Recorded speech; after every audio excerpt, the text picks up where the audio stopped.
Let's solve the system of linear equations using matrices. Here's our system: x plus 2y+3z equals 2, 2x plus 3y plus c equals -1, and x minus y minus c equals -2. First, let's write this in matrix form. We can represent this as ax equals b, where a is our coefficient matrix, x is our variable vector, and b is our constant vector. To solve for x, we need the inverse of a. Let's start with the determinant of a. We'll use the first row expansion. This simplifies to 1 minus 3 plus 1, 2 minus 2 plus 1, plus 3 minus 2 to 3 equals -2 plus 2 minus 15 is equal to -15.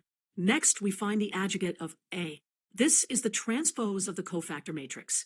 The cofactor matrix is calculated by finding the determinant of the 2 by 2 minors. Then we transpose it to get the adjugate. Now we can find the inverse. The inverse of A is 1 over the determinant of A times the adjugate of A. Simplifying, we get this. Finally, we multiply the inverse of A by B to get our solution vector x. The calculation is shown here. Therefore, our solution is x equals -1, y equals 4/5, and z equals 1/3. Remember to always verify your solution by substituting the values back into the original equations.